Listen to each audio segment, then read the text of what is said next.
Hi, thanks for tuning in. Before we go any further, if you could do me a big favour, please subscribe. There should be a button there or down there. You know, the button that says subscribe. Trying to get to 100 million subscribers by this time next week. That'd be great. Thanks very much. I'm your host, Ben Yendle. Welcome to Yarns with Yendle. This week's episode 1, I'm speaking to my wonderful grandma, Grammy Hot-Scone. We talk about life in the past in Australia, talk about some modern trends, find out a little bit about the war. It was a great chat. I'm sure we'll have plenty more in the future. And if you subscribe, you'll find out about them. Thanks very much for tuning in. Till next time. But I think I accidentally deleted the story you were telling about your mum doing maths. That was a good one. So what was it? Oh, the maths, yeah. She often used to say that one. Yeah. So did they not let girls study mathematics? Not much, and her father was very old-fashioned. He wouldn't let her ride a push bike or play any sport. Why not ride a push bike? He thought it would do her some harm. And when I think of some of the things she says, he was really like the modern day Muslims. Girls shouldn't be out. Yeah. Girls shouldn't play sport. Yeah. Yeah, lots of stuff like that she was not allowed to do. That's what some people say, that a lot of, like, what we see as kind of hardcore Islamic stuff, it's just that Christians were the same. The Muslims are maybe just a couple hundred years behind. Oh, I've always thought that, because I saw a documentary on TV, and back in the 1900s, it was considered sinful if a married woman, went out without her husband. And they were kind of really confined to the house. And you know what emancipated them? What? Push bikes.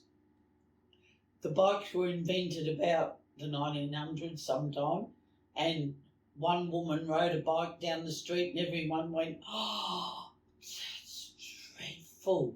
And after I don't know how long, all of a sudden there were quite a few ladies on bikes, and they were getting out and about by themselves, and it was considered very fast.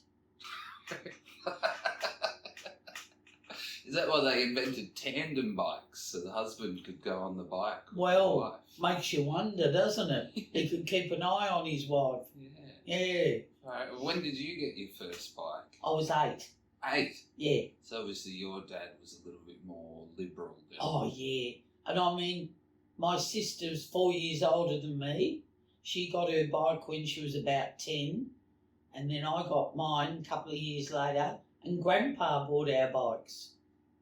The same grandpa? The same Grandpa. What do you reckon made him change? I suppose he saw everyone out and about on bikes, and perhaps he realised we were missing out.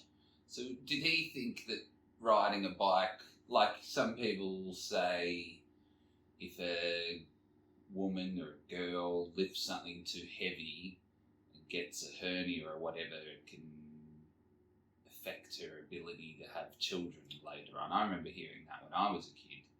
I don't know. Was it something like that? Like he thought, if you ride a bike, you might not be able to have a baby when you're older. But then he saw, there's all these women on bikes, but babies are still being born. I don't know, because what was I going to say? Something about that. No, it's gone out of my head now. Tandem bikes, maybe? No, I don't know, but obviously Grandpa had changed his mind, because Mum and Dad couldn't afford a brand new push bike for either of us. Right. So Grandpa gave them to us for Christmas. Wow, was that a big day? Oh, yeah, brand new Malvern Star bike. I had a Malvern Star when I was a kid. They were the best. They were, yeah, It's yeah. Aussie classic. Yeah. Star. Oh, yeah. How'd Grandpa have the money for a bike? Was he working then? No, and don't know whether there were pensions back then. Doesn't seem like it. No, Back I in the don't know how he got money. Because I know he was saving up in a jar in his wardrobe for his funeral. Wow. Because he must have trusted me, because one day I was in his bedroom and he said, Janice, get out this jar and count how much money I've got. And it was mainly in notes, and it was something like £200, which was a lot of money. And he said, I think I've just about got enough for my funeral because I don't want your mum and Frank to have to pay for it. So, yeah. Wow. And Frank was your dad? Yeah. My yeah. great-grandpa? Yeah. What did your grandpa think of Frank? So that was obviously your mum's dad? Yeah, so Frank was his son-in-law. Yeah. Well, I think they got on all right because Grandpa lived with us. Lived with him, right. And we only had a 2-bedroom house, which was semi-detached. I know where it is in Douglas Parade. And when us girls were getting bigger, we used to sleep in Mum and Dad's room, but they must have decided we were getting too big for that. So my dad went out and put walls on the back veranda and made a small bedroom for Grandpa. Oh, wow. So he slept in that, and we graduated from Mum and Dad's bedroom to our own bedroom. Wow, so how long did you share a room with your parents? Don't really know. I don't know. I think I might have been 6 or 7, so that means my sister was 10. Yeah. So that's why they stopped having any more kids. Who knows? So yeah, you wonder, because Ronnie was born when I was nearly 10. Oh, yeah. No, So that was after we'd moved out. It's funny looking back Yeah. Wow. and realising things that were going on that you didn't know anything about. No. Wow. So how was the hierarchy in the house? You obviously had your grandpa was the oldest man. Yeah. And then Frank. Yeah. And then your mum. Who would you have said was the chief of the house? Who was? I reckon Mum and Dad. Okay. They were kind of. Mum definitely believed in it was a partnership. Everything was 50-50. Okay. So I think that's why I grew up like I did, because I couldn't be bothered getting bossed around by a husband. So was that a forward-thinking mentality for the day, do you think? Like, could have been, I'm not really sure. But see, Bernie was brought up, his dad was a chauvinist. He was a nice man, an honourable man, but he was definitely the head of the house. right. So I suppose Bernie Your and I... husband's dad's. Yeah, my father-in-law. Right. So I think when we got married, we had quite a bit of adjusting to do, because Bernie thought he was now the head of the house and I thought I was equal to him. So anyway, we worked it out, because he wasn't really that tied into he had to be the boss. Right. So it worked out all right. Do you feel like it was maybe because Bernie was from the country, like that kind of mentality was a bit more prevalent, or it was just household by household? Don't really know, because my best friend in primary school, her dad was Norwegian and her mum was Italian. And I think they were more or less equal. Okay. Mr. Jorgensen was a very mild man, just worked hard. He was nice. How many kids did they have? 10. Wild, eh? Were they Catholic? No, that's my mum told me. Mrs. Jorgensen's family owned the fruit shop in Douglas Parade. The one on the corner was Ferguson's. No, further up towards Newport. And it was called Florence Fruit and Vegetables. They were Italian, they were Catholic. Now, I don't know how Mr. and Mrs. Jorgensen met, but they did. And they wanted to get married, but he was Protestant because he'd come out from Norway. and her parents were very much against it. He was by himself, he had no parents out here. So Mum said, shock and horror, one night they ran away together and got married. A Protestant and a Catholic. Yeah. Gee whiz. So I think the kids were brought up Protestant. They certainly weren't Catholic. Right. Yeah. How many Catholics were around when you were a kid? Was it noticeable if someone was Catholic? It was, because it was unusual. Right. I can remember being at North Willie Primary, and I was in about grade 5, and this family of children arrived. They were nice, but all the kids in the playground were saying, whispering, they're Catholic. And I thought, oh. So I go home and I said to Mum, those new family, they're Catholic. And Mum said, oh yeah. And I said, what's that mean? And she said, oh, they just worship God a bit different to us, but they still believe in Jesus, so no worries. So I never had any kind of hang-up. Right. And it was after I grew up, one of my friends said to me, did you ever sing that song, Catholic Dogs Sit on Logs? And I didn't know it, I'd never heard it. Something about proddy dogs. But I'd never heard it or sung it, so yeah, but it was noticeable if someone was Catholic in the town. Other than the Catholic dog song, were they ostracised? No, I don't think so, because I remember they were nice kids. There was about 4 of them, and I wasn't really friends with them, but they had their own little group that were friends. Right. And I remember saying to Mum, I observed them, and in grade 6 I said to Mum, I wish I was a Catholic. And she said, oh, why? And I said, because when it's religious instruction, all the Catholic kids are allowed to go outside and play. And I want to go outside and play, and I don't want to be inside having religious instruction. And Mum just said, well, bad luck, you're not Catholic, so you've got to put up with it. So why did the Catholic kids get to go outside and play? Because their parents didn't agree with religious instruction, because it was all based towards Protestant. Protestantism. Yeah, I couldn't say that. Wow, what, they were worried that their kids... Yeah, probably might change. Wow. Yeah.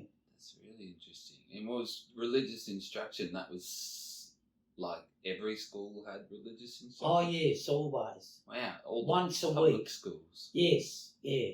Wow. Once a week. And my friend, after I'd grown up and got married, my friend Brenda found out later, she was horrified. She had 5, 6 children, I think. One of her sons was going out to Catholic education because she never took any notice. And he came home this day and he said, Father so-and-so wants me to be confirmed. And Brenda said, what? What? I've never forgotten that. She said, Father. And she realised he was going to Catholic education, so she wouldn't let him. And he said, oh, I like it. I want to keep going. She said, well, you're not. And that was that. Wow. Yeah. And did people even really know what the difference was between Protestant and Catholic? I don't know. I think my dad did, because his parents were very strictly Methodist. And he was brought up really strict. What's Methodist, like Christians that smoke meth? No, it's now the Uniting Church. Ah, right. So it was Methodist, Presbyterian, and Anglicans? Congregational. No, not Anglicans. They're too close to being Catholic. Because they had monks and stuff, the Anglicans, didn't they? Oh, yeah. And if you go to high church, Anglican, you can't really tell much difference between that and a Catholic service. Right, so people were they threatened by... But Anglicans, I thought the big thing with Catholics was there was always a bit of hoorah around a Catholic's true allegiances. Because they're like, oh, well, are you an Australian or do you follow the Pope? Like if the Pope told you to jump off a cliff, but the government told you not to, who are you going to follow? But Anglicans don't have the Pope. No. Because they just follow like King Henry VIII or something. No, that's a misconception. There were Protestants way before Henry VIII. You just don't hear about it because history lessons always concentrate on Henry. Right. There were, our old Baptist minister used to tell us there was quite a big religion called Anabaptists. Ah, yeah. Way before Henry VIII. Yeah. And he said, don't know how it happened, but he said they evolved into being the modern day Baptists. Right. I'm pretty sure the Amish were an offshoot of them. Could have been too. Yeah. And so's Gospel Mission. Right. They're kind of runaway Baptists. Right. Yeah. So people have their own ideas, so sometimes they follow them. It's not even the Pope that people were worried about, it's just that their church looked weird. And they thought they worshipped odd. Yeah, the Pope never came into it much, really. Not out here. Probably in Italy it did, but not out here. I didn't know what a Pope was. It's so funny that people were worried about this, like, you worship the same God in everything. I remember growing up, because I guess, I don't know, the church I went to or whatever was a little more harsh, but they were always saying how you can't worship Mary. That's what Catholics do. So they were very scared of that.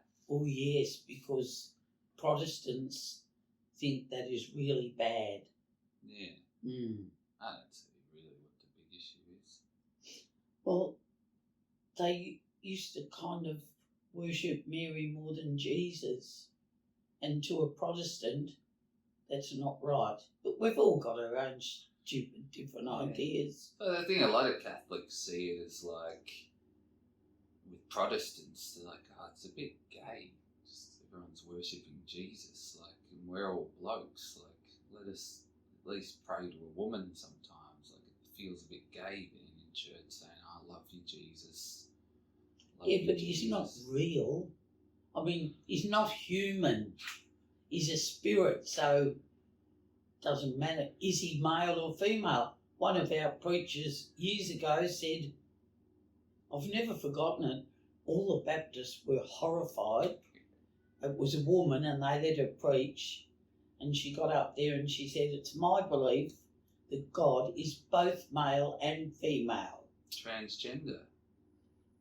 Well, that word wasn't around then, and she said, I can't see anything wrong with that because God looks after male and female on earth. So she thought he was male and female in heaven. Wow, well, that's fascinating. So it's something I was curious to get your thoughts on, was gender fluid people. Have you heard of this concept? Hey, there was something on TV last night on the project, and this woman came on, she was a drummer, and it was right at the end of the project, and they said she was very brave coming out and saying she was binary. And I thought, I don't know what that is. Non-binary, they say. Hey? They call themselves non-binary. Well, what's that mean? So binary is like, bi means two. Right. So they say that there's a gender binary, you're male or you're female, one or two, on or off kind of thing. Mm. Right? And then non-binary people say, no, I don't fit into either of those categories. I'm both. Or I'm one and then I'm the other. Or I switch back and forth. See, I don't get it. I'm not entirely sure if they get it, to be honest. I mean, so you spend a fair bit of time with Seniors Club, Probus and the like. How many of your friends are non-binary? Well, what is it again? I might have to look it up. What is non? Because it's something easy to say but hard to understand. Yeah, because that puzzled me on telly last night. But I think all my friends at the clubs are either male or female. Well, let's have a look here. Non-binary or genderqueer is an umbrella term For gender identities that are not solely male or female, identities that are outside the gender binary. So if you're binary, what's that mean? If you are binary, How do you say it?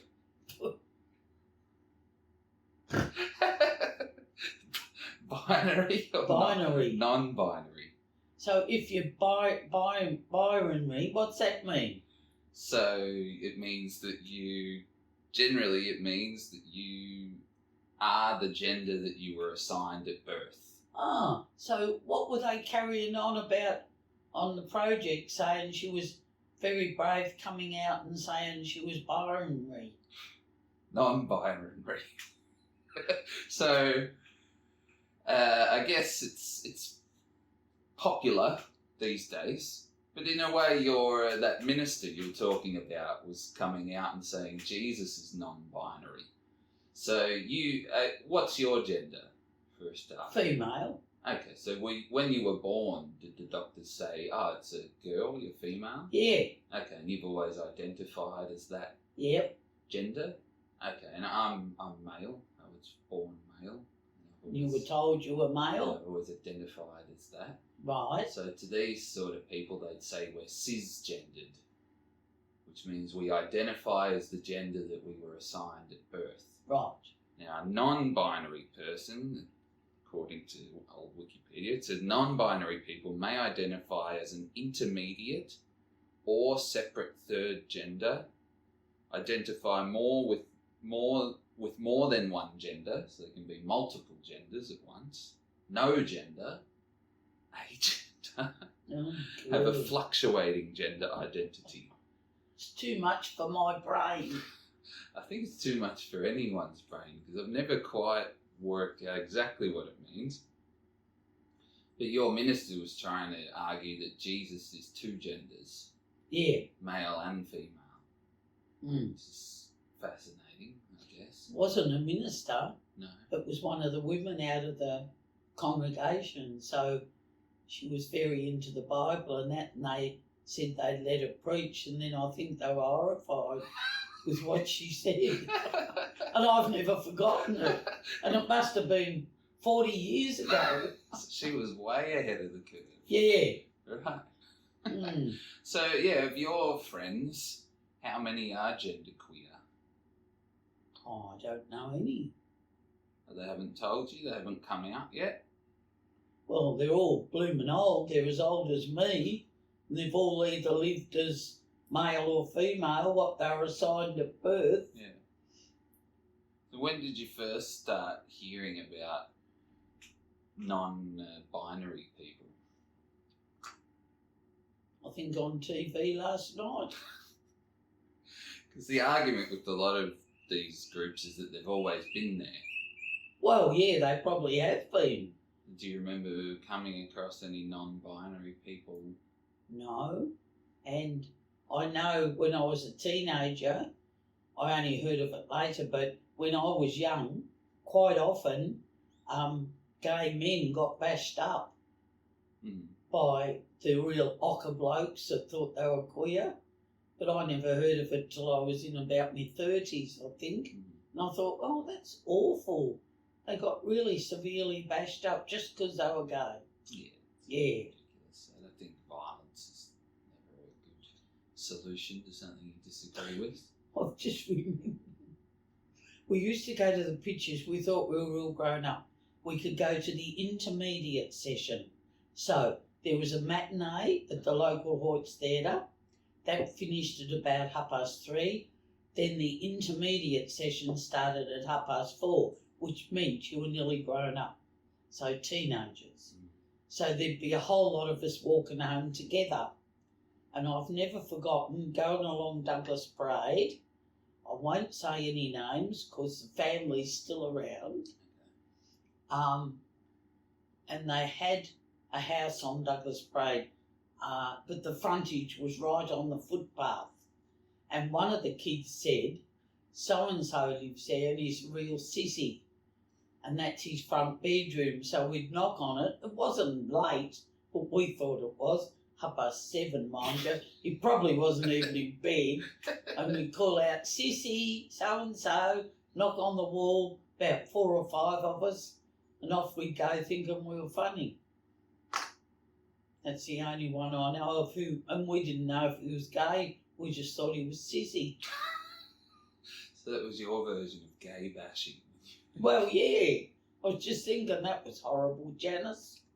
But he probably wasn't even in bed then, so he wouldn't have heard us, I don't reckon.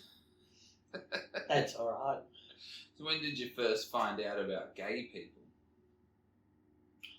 It might be a bridge too far going straight to the non-binaries. Let's start with gays.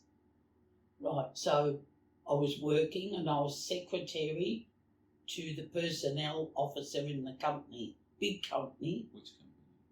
Cyclone Fencing Australia. And the head office was in City Road, South Melbourne. And yeah, I liked the job, and I had an office next door to my boss, his office was in further, and he often used to have to go out to the other branches, and he said to me I could read any of the books in his cabinet, but he said don't read any in the bottom shelf. So of course I read one in the bottom shelf, and I used to sneak it back before he came back to work, and that's where I found out about gay men, because it was about them. What was the book about? Was it like a sexy novel or something? No, it was the first court case in America. I don't know what they did. They must have done a crime, and they were both charged and went to court, and yeah, and they were talking about how they lived together, and it kind of said what they did, and I thought, oh yeah. And What did it say they did? well, they were poofters. What did they do? Well, they fucked each other. As my son said years later, have you heard of Michael Fitzpatrick and Patrick Fitzmichael?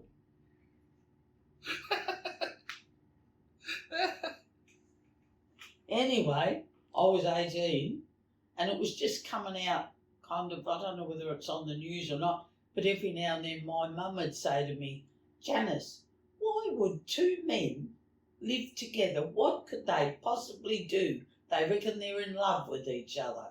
And I thought, well, I'm not going to educate my mother On what they do. Yeah. She couldn't work it out. No. And Bernie's parents were the same. No education whatsoever. And they became cottage parents at Tally Ho Boys' Home over in Burwood. It's a cottage parent. It was run by the Methodist Church, which became Uniting. It was a very good initiative. They bought a great big slice of land. Mm-hmm. They had a farm on one side of it, and on the other they built 12 houses, cottages, that could house, I think it was 12 boys. So they'd advertise for people to go and be cottage parents, to look after these boys that had done something wrong, but nothing really bad. So they were troubled youths. Yeah. So Bernie's parents went to do that, and they didn't have a clue about gay things. And one night Bernie's mum said the father came out, because the bedrooms were all up one end, then there was a big area, dining, lounge, nice cottages, then the kitchen. And the father said to the mother, we can't put so-and-so and so-and-so in the same room, because they always end up in bed together. And Bernie's mum said, oh, the idiots, they've got their own comfortable warm bed. She didn't have a clue, but the father had woken up, and then they had to go to a few seminars to educate all the couples who were cottage parents, and most of them didn't know about gay boys. Wow. I know. That would have been a very interesting seminar to be a fly on the wall for. Oh, yeah. Do you reckon they had diagrams? I never asked. But that tally-ho was a beautiful big home, and to kind of help the boys, they had to work on the farm. And see, Bernie's dad was a farmer, so he was a good one to be there with them and educate them. And he'd done a course at Dookie College. College. Yeah, that's still a big one. Where is it? Oh, I can't remember. It's in a country town. So he'd done a few courses before he got allotted his soldier settlement farm. After he came back from the war. Oh, wow. Yeah. He was in the war. Yeah, he was. I reckon he would have found out a few things about gay boys in the war. I don't know, because he was only 19 when he married his wife. She was pregnant, so it was a shotgun wedding. And then he joined the army a year later. I don't know whether it was voluntary or if he was called up. He never went overseas, but he was up in Darwin as an ambulance driver, and he was there when it got bombed all the time. Wow. Yeah. Anyway, he survived, so when he came back, he was eligible for a soldier settlement farm. Right. So they got it. So I don't know whether he learned anything about gay people in the army, don't know. He couldn't have, because he only found out when years later they sold their farm and they bought a bulk milk farm out of Warrnambool, which was easier for him because he'd had a heart attack, and sheep farming and wheat is very heavy, so he got into the bulk milk, and you just had to attach the cows to the machines and all the milk went into a great big tank. Right. And then the truck came once a week, I think, and emptied the tank. Right. So there was no heavy stuff for his dad. And that's when he found out about gay stuff. No. They liked that. They were there a few years. Then they sold that and they shifted to Castlemaine. Right. But then they applied to be the cottage parents. I might have that a bit. Perhaps they did the cottage parents before they went to Castlemaine. Why do you think they applied to be cottage parents? They were both bored shitless, and they'd had 5 kids, and they'd all grown up and married, and they still felt young and fit. So they wanted to do something good that would help people but also interest them. Right. So they really enjoyed it. It's interesting because I always had the impression, I guess, from Bernie that his dad was a real arsehole.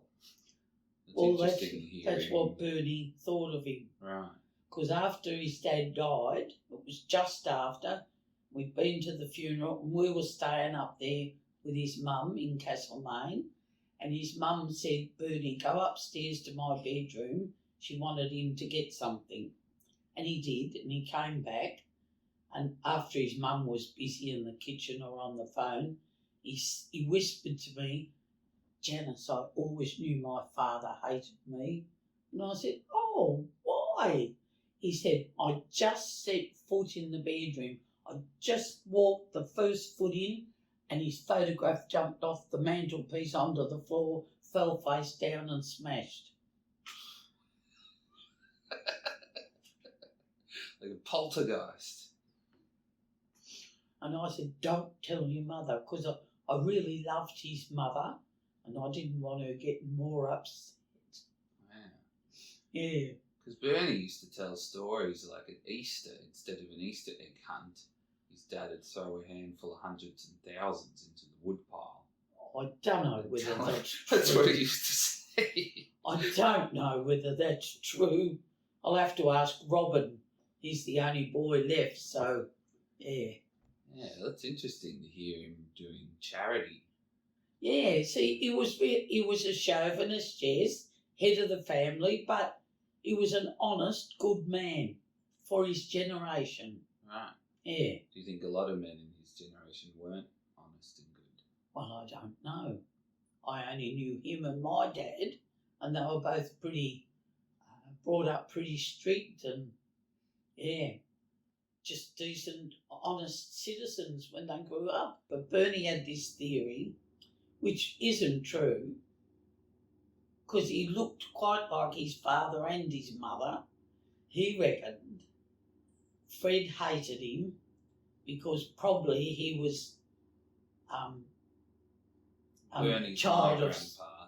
beg pardon? Bernie's my grandpa. And Fred's his dad. Mm. Right. Bernie had a theory That Fred wasn't his father,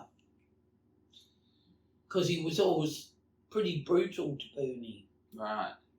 But then when you see Robin, Bernie and Robin look like twins. I know. Look like identical twins. I've never seen two brothers that look so similar to each They other. weren't when they were young, but as they got older, Yeah. yeah.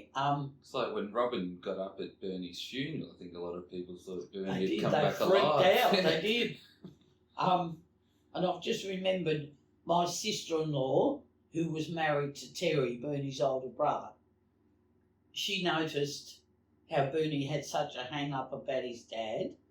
And she said to me one day, Jan, the trouble with Bernie is, I think it was Terry was his mum's favourite and Daphne was the dad's favourite and Bernie was the third and no one took any notice of him. Right. And I thought, yeah, that would be hard. And she said that's why he's got such a hang-up about his parents. But he was better with his mum. Right. He really did not like his father. Right. Because if anything happened in the family, Bernie always got the blame. Right. And he told me he got the blame for something he didn't do, and his father had quite a temper, and he got the axe handle and bashed Bernie around the legs with that. Pretty brutal, and he said he was bruised for weeks. Jeez. And he's only a little kid, and he's walking around thinking, I hate you, you bastard, I hate you.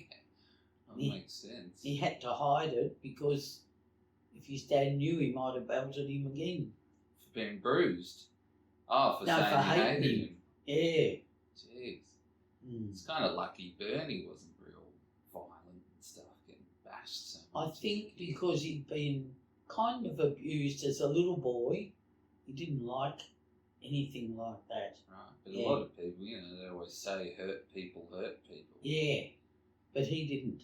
Yeah. It's lucky he came out of it all right. Yeah. And it, like, for back in the day, so that must have been the early 50s or early 40s even, or late 40s when he was getting bashed. Yeah. Was that brutal by those standards? Not really, because my dad, he had a strict Methodist upbringing. They had 5 kids, yeah. And if the boys misbehaved, I don't know what they would have had to do. His father drove a jinka with a horse. Tajinka. It's a very stylish carriage, only got 2 big wheels. Right. Look lovely, a light carriage, and they can go fast Right. with a horse pulling it. But they always had a whip beside them. Right. So if the boys played up, Dad's father, your great-grandfather, would get the whip out and whip his sons.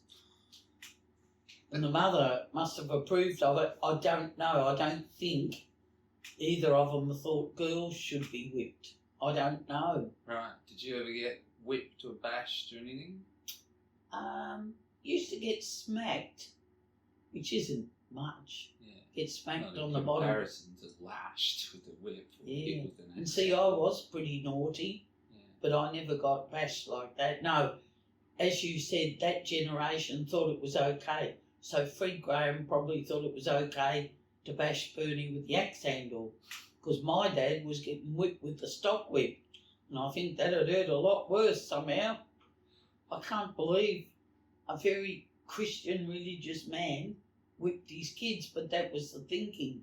Yeah. You didn't want them to grow up delinquent Right. or getting into trouble. So if they got into trouble as kids and they got whipped, then they knew there was consequences for whatever they did, Right. which was a bit brutal, but sometimes you wonder. You think people were better behaved back in the days when they got whipped? I think they might have been because, I don't know, I'm not a psychiatrist. And I know Fred brought up his sons. He had how many? Terry, Bernie, Robin and Andrew, 4 sons. And he brought them up right from little. A boy never hits a girl. Doesn't matter what she does, you never hit her. So it was so in their head, sometimes when Bernie and I had argued, I knew sometimes, a couple of times, I annoyed him so much and he'd go, oh, oh, oh, oh, oh. He really wanted to punch me. But it was so in his head, you don't do it. Right. And I think a lot of people should have, these days, brought their sons up more like that. No, absolutely. Because there was one boy in Pam's class when she was only little. I knew his mother, and she only had the one boy, and she brought him up. If anyone hits you, you bash them back. Didn't matter if they were girls or boys. And he's grown up not to be a very successful man. He might have a good job, but in his relationships. And I think, yeah, well, I wonder. Yeah. I just wonder if Freddie's upbringing, doesn't matter what they do. And see, Pam did that with her 2 boys. And Jared came to me one day, and he was only about 5, and he said, oh, Grandma, this girl really annoys me, and I want to bash her. And Mum says you can't. Doesn't matter what she does. And he said, she hurts me, she pinches me, she punches me, she pinches me face. And he said, oh, and Mum says, just stay away from her. So he was educated real young. You don't need a girl. I was taught the same. I think these days, I would hope that the philosophy is more you don't hit anyone. Yeah. Do you think that's better, or you think sometimes guys need a bit of bashing involved? I think perhaps they do, because we'd been married a long time and Bernie worked, I don't know, he was somewhere over Port Melbourne. I don't know what company it was with. Anyway, one of the guys there really annoyed him, and they were about level peg, and they were both fitters and turners, and they had to work together, and they were really getting mad at each other. And I don't know whether it was Bernie or the other bloke said, I'll meet you in the park after work. And Bernie said, okay. He knew it was a boxing match. But see, in those days, 3 or 4 wouldn't get stuck into one. Mm. There was an honour system, one on Bash one. law. Yeah. So they went to the park. I didn't know any of this till Bernie came home with a bit of a split lip, and they had a real fight. Were there other men adjudicating? Oh, yes. You need that. All circle. the workers, yeah. Bernie said they were all watching. He said they weren't really barracking, they were just watching. Making sure no one kills the other. Yeah. Anyway, finally they got so tired they couldn't throw a punch. So then they shook hands and walked off.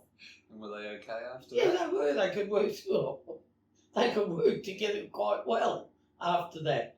Don't even know the bloke's name, but I thought, yeah, sometimes I think men need to do that. But these days, there's none of that honour system. If there's 5 guys in a gang, they'll go and bash up one bloke by himself. And that's not good. It's weak. Yeah, it is weak. Yeah, because I think guys can talk a lot of talk, but at some point, bash law gets invoked. Yeah. And sometimes you don't even need to bash, it's just the threat of bash law. Yeah. And a lot of guys these days, their threshold for bash law is way too low. Yeah. You know, like you just look at someone and they're like, I know, it's ridiculous, isn't it? I'm sure that's always been around. Yeah, but at least there were those kind of unofficial laws if you're going to have a fight. Yeah. One-on-one. Yeah, you need other people watching, yeah, keeping an eye on things. I remember at school every now and then, I was only in about grade 1 or 2, and you'd play in the playground separate to the big kids, and someone would come running around, fight, fight, fight, and we'd all race to the backyard. And we're only little kids. And I don't know, it was just a couple of little boys throwing punches, and then the bell would go and we'd all have to run inside, and I think they would have forgotten it too. I feel I don't know if it's a good thing or a bad thing. I've never been in a fight. I got punched once, the same thing you're talking about. Like I was in Caroline Springs, and this gang of miscreants just came after me and my mate on our bikes, and it was night time. There was like 10 of them. They surrounded us outside a petrol station. See, that's horrible. And I could tell they wanted to bash us, and there's 2 of us were just riding around on our bikes. Yeah, no harm to anyone. Yeah, and one of them just came up. I was like, oh, what's this guy? And he just came up, just punched me in the face. And I remember I used to play this video game called Oblivion, where it's like a first person, so you're looking out the eyes of your character. And I was like, this is just like in that video game when like a troll hits you. Oh, really? Yeah, the whole camera shook, and I could feel my health points lowering, and I was like, whoa. And we ended up going inside the petrol station, and the guy working there like locked the doors. Oh, and that's he called good. the cops. There's just these 10 like Oh, yeah, that's maniacs horrible. outside. But it wasn't really a fight. I was just getting punched once. And I really think this might be prejudice, but I think old Aussies that were brought up with that rule, one-on-one. So I think a lot of these gangs today are imports, and they've got no kind of conscience about having any rules or anything. Yeah, do you think a lot of them have maybe a not great father figure roles in their life? I don't know. It seems like a lot of that kind of male violence and bash law honour comes from the men. It's the almost unspoken side of things. Like Yeah. Obviously you don't hit women, but you know, if there's a fight, you needed all the other older blokes around and tell them how it's done. Yeah. Whereas maybe a lot of these people that have come from other places, they might be running away from a good family situation or something, and they miss out on that. Who knows? That's true, but I reckon too, some of them really just come from the jungle. I have been. Quite a few Who's of coming them. from the jungle to A lot of these... Vietnamese people come from the jungle. No, they've been quite honourable out here. It's these later waves of Africans, some Indians, although Indians seem don't pretty cause much okay. trouble. They're not bashing I think people. it's more like Africans that have had no proper education or anything. So perhaps they think it's fun going around picking on a bloke. I think a lot of that gets overblown In the news, probably, yeah. I think the problem with a lot of them is they're coming from like a war-torn country. Yeah. So they're all And that's all they deeply know. traumatised. Yeah. And then they just rock up here. Like I've felt when I've lived overseas for years and then come back to Australia, I feel alienated. I'm like, oh, this is such a hard place to integrate into.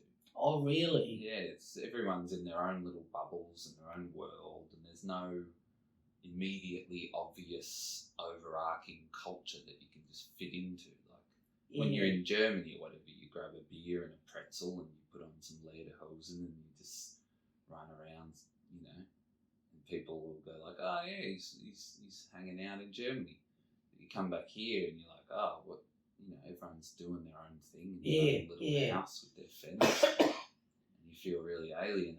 I guess when it's a traumatised boy and he meets up with some other traumatised lads that look similar, they're going to get into trouble. Yeah, that's right. And I worked with an English bloke, and he said, it's a shame Australian culture like it is, because he said to me, if you go over to London and you want to meet friends, you go to the local pub. Mm-hmm. And he said there's usually one just about on every corner. So you go to the local pub, you meet all the people in your street, get to know them, make friends with a couple, and you're right.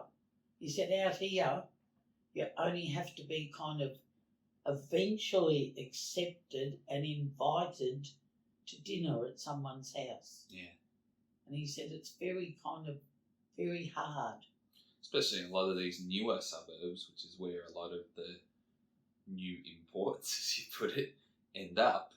Yeah. There's nothing there. There's no pubs. There's nowhere to go. There's like maybe a cafe. Yeah, the there's Coles. a lot of Filipinos over in that new estate up off Leaks Road. But not just Filipinos, a lot. Indians, Asians and that. And you wonder how they get on, really. Yeah, I guess if you're from one of the bigger migrant communities, it's not too bad. Yeah. You come over from India, I'm sure there's a good chance you'll know someone or you'll meet someone from the same area that you're from in India. Yeah. Same with Filipinos, there's a big community. Mm. I think for a lot of maybe people from Sudan or that, they look really different, so they stick out like a sore thumb. And there's just not that many, so you're going to feel weird the whole time. Yeah. And then you kind of grasp onto, like when I was overseas in certain countries, I hung out with Aussies that I normally wouldn't have hung out with here. Oh, really? People I maybe thought were a bit of a dickhead. Or like the ones I'm friends with back here, I like them. Yeah. But a couple of people I remember thinking, like, in Australia I wouldn't hang out with you, but you're the only other Aussie in the whole town. So, yeah. So I'll hang out with you, like you put your guard down. And it must be a bit like that for some people, like Sudanese lads. So like, well, this guy's an idiot, but he's the only other Sudanese guy I know, and he's got another friend, and they go bash people. But who else am I going to hang out with? Yeah, pretty hard, isn't it? Yeah, it's rough. When did you first start?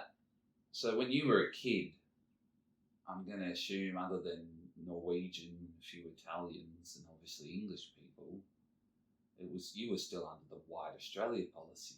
Yes. Back then, that was till like the 70s. But when I was in grade 4, a whole group of Dutch people came out here. They stopped letting the Dutch in. Yeah, well... So you got heaps of Dutch friends and stuff, but I don't know any Dutch people. Anyway, they came out here, and one girl was in my class. We really liked her. She was very different. Did she wear clogs? No.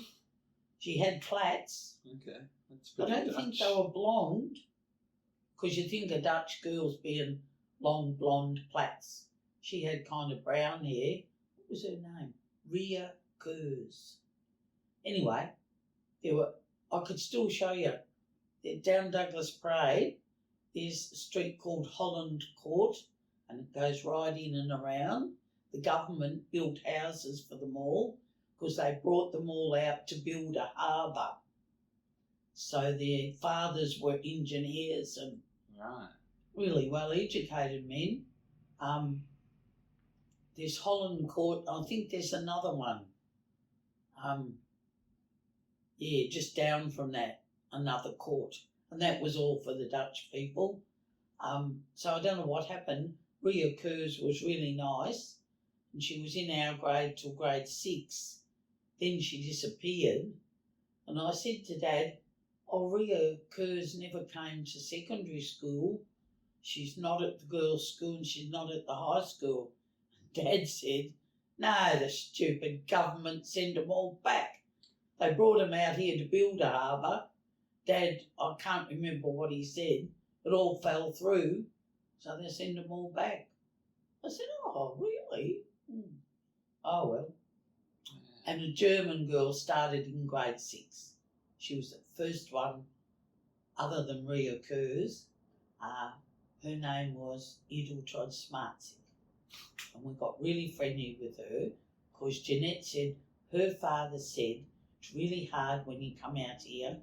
They haven't got any of your food. They don't speak your language. And he said you're kind of really isolated.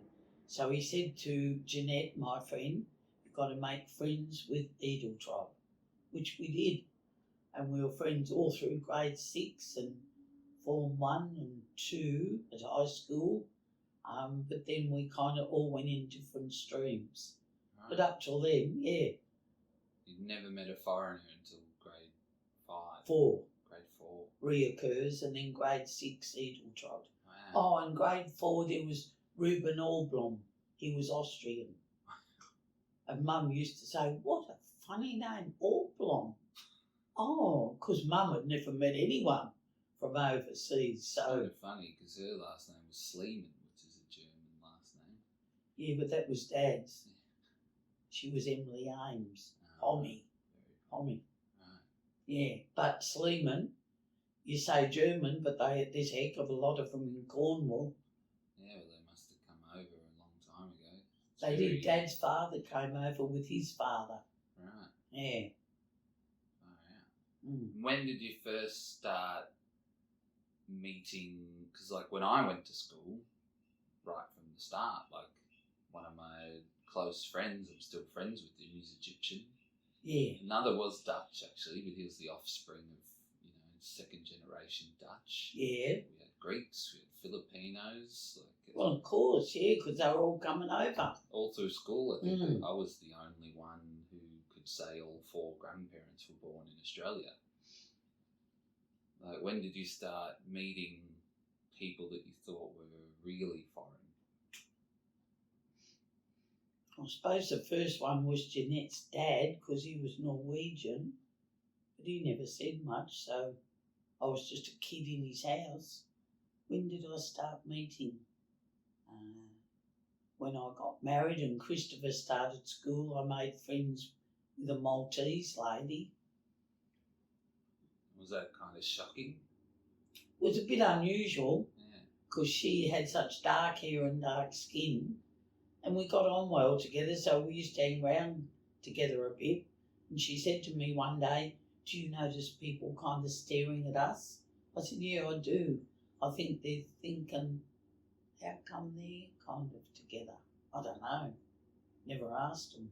We just put up with it. These days, people don't bat an eye at Maltese. No, of course not. Half of Melbourne's Maltese. Yeah. Yeah. It's funny because Malta's such a small place. I don't know when I ever met an Italian. Oh, yeah, I met an Italian and was friends with her after I had Pam. Right. So I was well married and Pam was number 3. So Loretta Di Martino, she was my friend for quite a while. Was there controversy when people started noticing Italians were here? Because were they under white Australia or were they kind of in the grey area? No, I think they were white. I don't know. Because it was a very government initiative to bring out the first lot of migrants, that they be blonde, blue-eyed, and they would just integrate in society and no one would really notice them. And gradually, the migration became darker and darker. But I remember my dad, the Italians were the first big wave to come out here. Don't know how old I was, and Dad said, "Oh, I don't know why they're bringing out Italians." He said they're all crooks and they all carry daggers. And I remember years later, one of my friends was Tina Cantarella, Italy, and I told her what my dad thought, and she laughed, and she said, "Jan, could you imagine my Vince carrying a knife?" She said he wouldn't know which end was which. Oh, yeah, so that was a misconception. Dad was probably thinking of the mafia. Yeah. It's fascinating, because these days, so there was obviously a bit of prejudice against the Italians, as Bernie always called them, Italians. Yeah, my parents always said Italian. And they thought pasta was foreign food, was way too exotic. Yeah, I dished up spaghetti bolognese to Bernie's parents. We'd only been married a few months and they came to visit. And they'd never heard of it, never seen it. And his mother was thinking, I could tell she was really dubious. And I said, "Look, you just wind it round your fork and then put it in your mouth." And she went, "Oh, all right." Yeah, the father, I don't remember, he must have coped with it all right, but the mother was pretty dubious. And after a couple of mouthfuls, she said, "Oh, actually, Dan, it's quite nice, isn't it?" I said, "Yeah, it is. And it's easy to prepare and easy to cook." And were you a bit of an outlier making spaghetti bolognese? Did any of your friends make it at that stage, or just because you had Italian friends? Yeah, it might have been because I was friends with Loretta. So where did you get the tomato sauce and stuff? Don't know, I must have made my own because it wasn't in jars or tins back then. Yeah. And Loretta, we used to go, we were real good friends. We used to go to Italian balls and all the announcements were in Italian, and we had great fun because Italians really know how to have fun.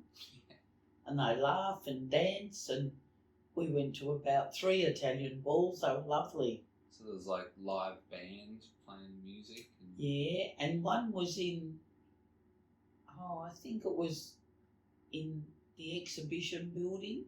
Oh, wow. Oh, yeah, because the mayor from their hometown was out, so it was a special one. Oh, I wondered who that was. Yeah. I think it's just next door. Anyway, they put on a really grand thing.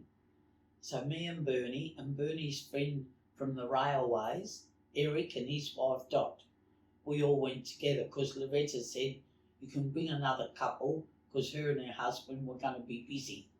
Right. And she said, you know, you might get a bit lonely, so we took Eric and Dot. And I've never forgotten it. Big entrance hall, and there was this fountain running down. It was all different colours, beautiful. And Eric and Bernie saw men going up and put their glass under it. It was all alcohol. I don't know what. Wow. Well, Bernie was half pissed before he got in the front door. I kind of had to help him to his seat. And Eric's wife Dot was saying, oh, this is going to be a great night, isn't it? They're tipsy and we haven't even got inside. Anyway, I remember we had a lovely time. Right. Yeah, dancing and drinking and eating, and I don't know how we got there actually.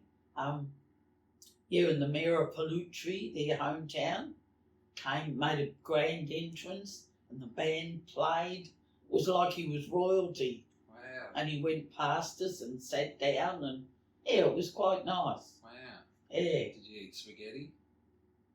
Oh, look, they always had plenty of food. They always had entrees. And what else? Something else before the main course. Then desserts. And then cheese and biggies up. Oh, yeah. So Italians know how to party. They do. Do you reckon they partied better than any of the Aussie balls at the time? Yeah, I do. Because Aussie balls often didn't have alcohol. Oh, really? So it kind of took you a while to get into the mood. You're out and, yeah, a bit more stiff, I reckon. Yeah, I loved Italian dues. And see, Mary, my friend in Ballarat, she's Dutch, but she was married to an Italian. Right. So we went to her oldest child, Tony, his wedding. Oh, and that was a great do. And I knew Mary's brother was gay. Tall, good-looking man, very Italian-like, and he came in a bit late, and honestly, Ben, you would have loved him. He had on this colourful paisley shirt, and he had on tight satin trousers that went into like buccaneer boots that had all tassels round them. And he walked in, and we were sitting with Tony's in-law parents from just out of Warrnambool somewhere. Nice people. And the father saw Tony coming in. Bernie and I had our backs to him, so we didn't see his entrance. And as he walked, the tassels on his boots jingled. And the kids all went, oh, and they were only little, and they followed him like he was the Pied Piper. And he's walking past our table, and I saw the father-in-law kind of look up, and he went, oh, and he nudged his wife, and see, I hadn't seen Tony yet, and as Tony walked past, I thought, oh, no wonder. The father-in-law was thinking, who the bloody hell's this? But he was harmless, and he had a lovely night. The kids followed him wherever he went. Bernie said, oh, talk about the Pied Piper, isn't in it, but at least he's not leading them out to their death or anything. But that was a great wedding. It was like an Italian one. And they had all the courses and the dancing and the band, and The alcohol, it was lovely. Nice. Yeah, and I think, did I go to, who's the next one? Angela. I think I went to her wedding, but she was more into church, and I don't think there was all the festivities like there were at Tony's. Right. Then who was next? Wait a minute. Angela. That was kind of a serious wedding. And Sonia, we went to her engagement party and her wedding. That was fun. So you think the more someone's into church, the less fun they are? Quite often, yeah. Why do you think that's the case? Well, they don't think Jesus would like them to drink or smoke. And Methodists didn't believe in dancing. And our old Baptist minister used to say, he was a bit of a devil, he used to say, oh, you can't dance, might lead to sex. Oh, terrible. And I was at one of his weddings, I don't know who it was now. This is John Timmer, he was Dutch, and he's doing the wedding, always did them really nice. He said now, the part where you welcome Mr. and Mrs. So-and-so. And I don't know how he kind of put it in. A couple of the older women were horrified because he said, and now their married life starts, and oh, it's a night. That's all he said, but you knew what he was meaning. Margaret O'Halloran was really stiff old Baptist. She was next to me and she said, oh, Jan, I wish he wouldn't do that. He's done that at every wedding service I've been to. And he kind of growled in his throat as though, oh, the pleasures to come. But he didn't say that. He just went, oh, tonight. Oh, great stuff. Why do you think a lot of stuffy church people are so scared of that? Don't really know, because the woman who was sitting next to me and was so horrified at what he said, I actually knew she'd had a shotgun marriage when she was younger. So I thought, I really don't know. Guilt, maybe. Beg pardon? Guilt, maybe.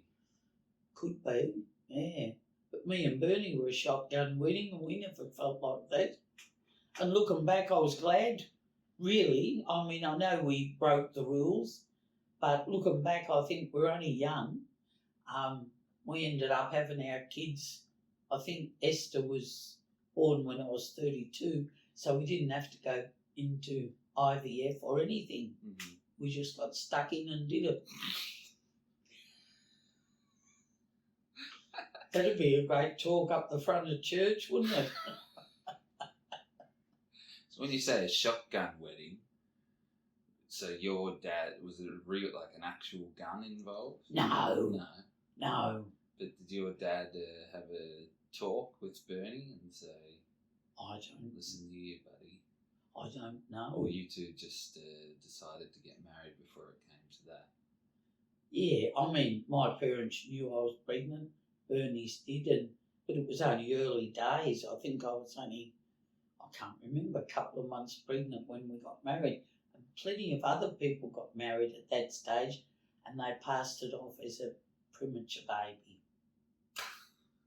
That happened a lot. Yeah. Someone would say, oh, someone got married, and Mum would say, oh, goodness, that was sudden. And then the baby came 7 months later and they'd say it was premature. And my mum would say, yeah, not bloody likely. Although Mum didn't swear. None of that generation swore. Bloody was a swear word. It was, so Mum wouldn't have said it. Oh, wow. She'd just say, oh, I don't think so. What was the harshest word she would have said? Bumation. What? Bumation. One night she cooked. Bumation? Burnt the tea and she said, oh, bumation. It's not even a real swear word. What did she think it meant? Oh, she was just frustrated because she burnt the tea. Sometimes she'd say bum. Wow. And that was pretty And hard. when she burnt the tea, she said bumation. I think she made that up. She drew the line at bum. Yeah. Wow. And Jeanette, my friend, said her parents never swore. And I thought, oh dear, I've gone really bad in later days. So you kind of think back in those days, so people were obviously a lot stuffier back then. I think, yeah, they were more ruled by the church. Yeah. Catholics or Protestants, they all had to go to church. Right. And they kind of tried to toe the line. But then behind the scenes, everyone was breaking the rules. Well, some of them were, put it that way. Not everyone, some of them. Sounds like a fair few were. Like it was commonplace enough. Well, when you look back, you think, you know, it's always been around, gays, lesbians, people having to get married. What's changed? Really? These days, they're ramping it up. You've got non-binaries.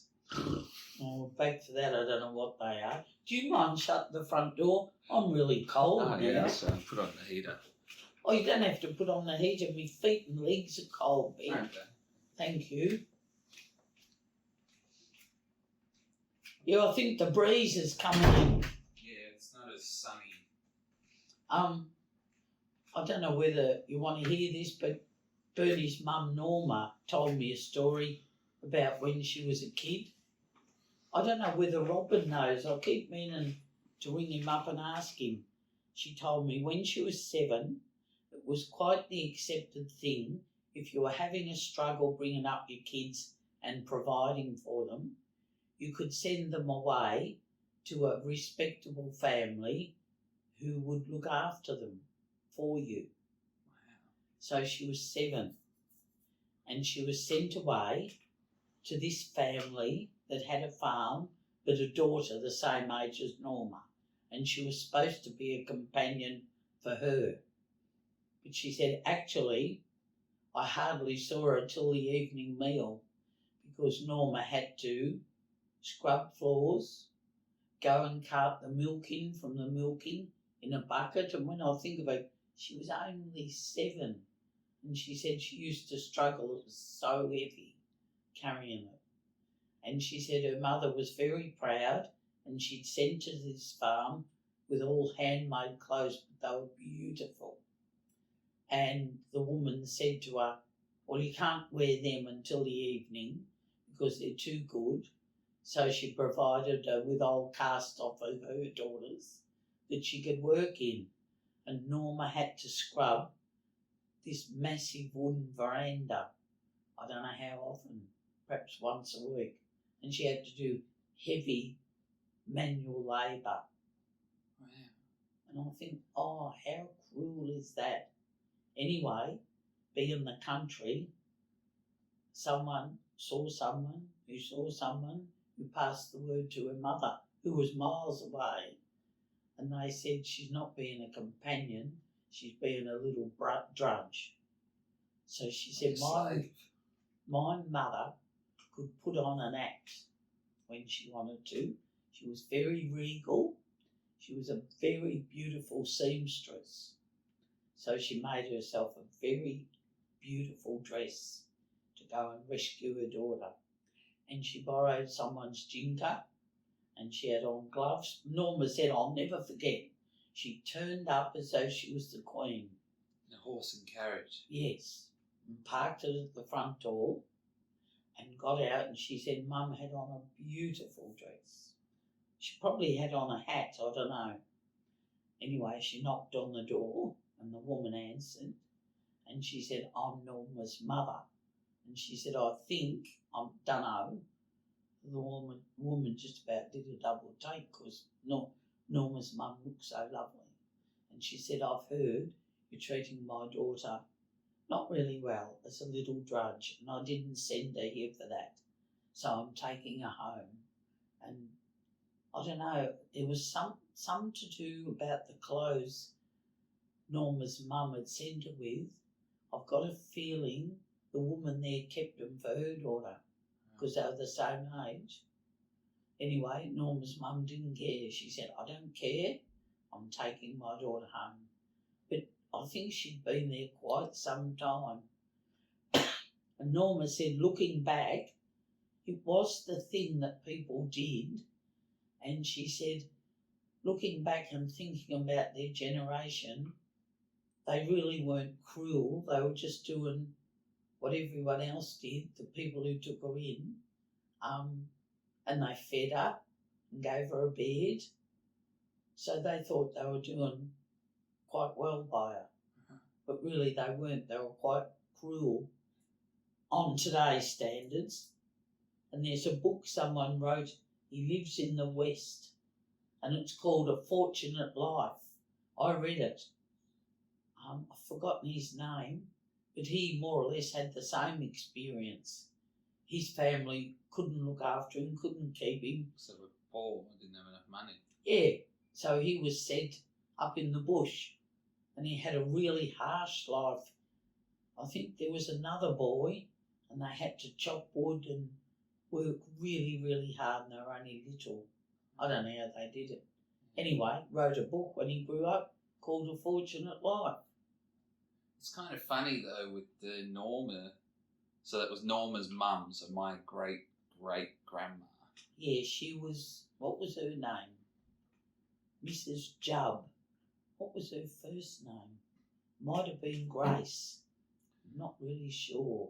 It would have been bizarre for the people that were taking care of Norma, because they received this girl because supposedly the mother was too poor to take care of her. And then she rocks up in like a evening gown trying to look like the queen, like she's rich. Yeah, and Norma told me that. She said they must have got a shock because she rolled up in a horse and jinker, and a very nice horse too. Yeah. So she borrowed it off someone, it wasn't hers. But they must have felt a little bit ripped off. So like, oh, I thought we were taking care of some poor kid. Yeah. Turns out the kid's mum's rich. Yeah, well, I've got a feeling she was there a fair while, so much so they had a big palm tree in their front yard. And this is how it came up. I took Norma somewhere. I was visiting someone, and they had a big palm tree in their backyard, in front yard. And that's what made Norma tell me the story, because she said, I hate palm trees. And I said, oh, why? And she told me. And she said, ever since I've had a thing about big palm trees, especially people who have them in their front yard. And she said, straight away, I think, wonder what they're like. Wow. Yeah. Did you ever hear stories? Obviously, these days there's a lot of fear around kids being abused, like by pedophiles and whatnot. It sounds like back in the day, kids were almost like completely free range, and just any old adult could tell them to come here and do this and blah blah blah. Did you hear stories of that sort of stuff? What, of pedophiles? Yeah, going on. No, never heard of pedophiles till I was grown up and well married. I don't know when I first heard of them. Wow. I thought they were so disgusting. I think most people do. See someone suing George Powell. It was on the news last night. Well, that's the classic tale. That it's the Catholic priests that kind of right on the cutting edge of Well, it came out when the not orphans, when the kids were sent from England out here to be safe. A lot of them went to like Catholic-run farms, and they had to work hard, but they were abused by the priests. Right. And I'm disgusted with the government, because quite often the government told the parents back in England their kid had died, and it hadn't. Wow. That's come out. And I thought, that's the Catholic Church and the government. They did all the wrong things in the war and after the war. Wow. So the kids were getting abused, and the parents wanted to check up on them. And they tell them, "Oh, don't worry, the kid died." Yeah. Wow. They did that quite often, and sometimes they admitted, no, the kid was still here, it was okay. Because I saw something on TV years ago. A mother came out from England.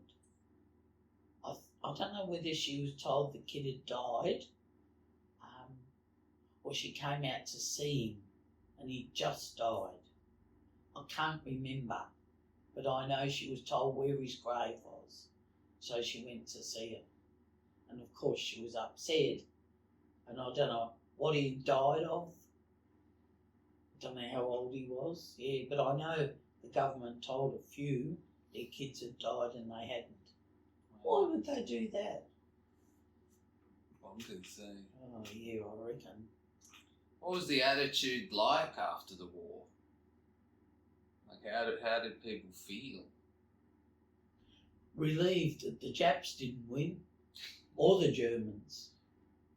Like, what was the attitude like toward, say, Asian people when they were, because there's been sort of Chinese people in Australia for yonks. I know. How were they? I think they Received. differentiated. They were Chinese. Okay. So You just lump them Japanese, all in together. yeah, Japanese came very close to invading Australia. Yeah, they So had they a go. were all the population was very worried about the Japs and didn't like them. So no Japanese came out here after the war that I know of. Mm. Yeah, they went kind of nuts, Japanese Empire. And Bernie's uncle, I never knew this for years. They had an internment camp somewhere in Victoria or New South, was full of Japanese that had been captured.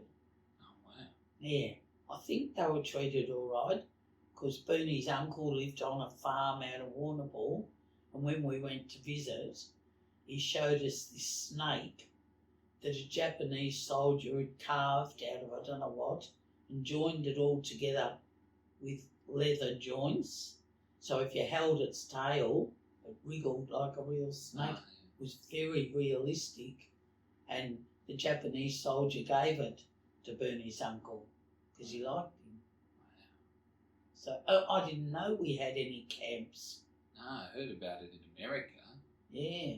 But they were rounding up like American citizens that just happened to be of Japanese ancestry. Well, they did that out here because in Elphin Street, up the street from me, was a girl I went to Willie High with.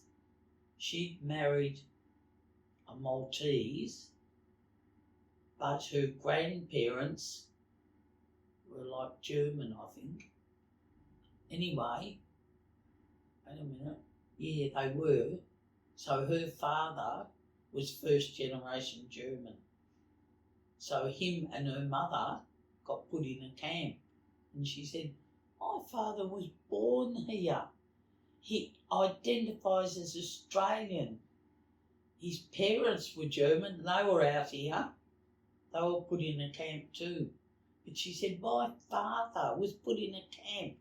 His surname was Mayer, M-A-H-E-R. And he was in a camp for the duration of the war. Wow. With her mother, who was an Aussie. That's quite often a Jewish last name too. He might have been Jewish. Like they're the ones you're trying to help in the war. Yeah, well, I don't know. Where was the camp? I can't remember. Because Bernie's uncle was in one. This one must have been in Victoria because, well, they lived in Elphin Street. Wow.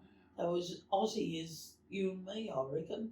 And the government rocked up one day. Yeah. Wowzers. Yeah, they must have been researching all the surnames. I don't know. And this was World War II. Yeah, yeah. Wow. Not World War One, no. It's bizarre when people think that the solution. So obviously people kind of knew that the Nazis wouldn't be going around knocking on Jews' doors, rounding them up. Yeah. Like, I know what the solution is. Let's go knock on all the German people's doors and round them up. They might have been Nazis, so they had to be careful. But I mean, if they're born in Australia and Looking back, you think, how ridiculous was that? it's wild. Mm. Alright, so that was episode 1. Hope you enjoyed it.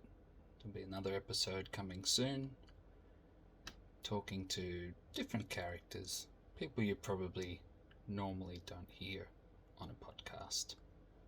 So thanks for subscribing, tell all your friends, and until next time, I'm Ben Yendle.